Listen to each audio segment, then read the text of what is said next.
someone like me who works with not less than a dozen tabs at the same time, or in other words, working with multiple tabs, you might have come across this small little problem where accidentally you may have just happened to close a particular tab, and then you don't remember what the link was, or in my case, which among these files it was.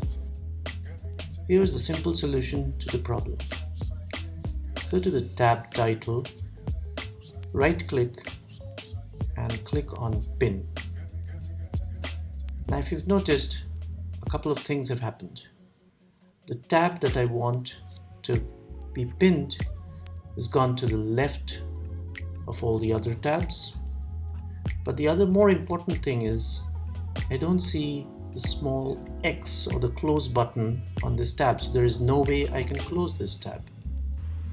You can pin any number of tabs and you will see they move to the left of all the unpinned tabs. And so that's how you pin a tab. Go ahead and pin your favorite tabs. You could pin your mailing tab, your drive, or any file or resource you're working online with currently to avoid them getting accidentally closed. In case you do want to close a pinned tab, there are two things that you can do.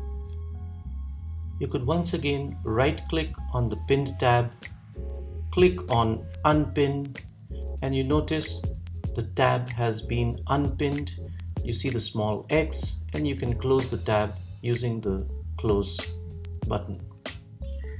The other way is to once again right-click on the pinned tab and click on Close, and this will also close your pinned tab. I'll see you again until next time with more tips and tricks. Till then, keep spreading the little joys and sharing what you have learned in this video. Thanks for watching.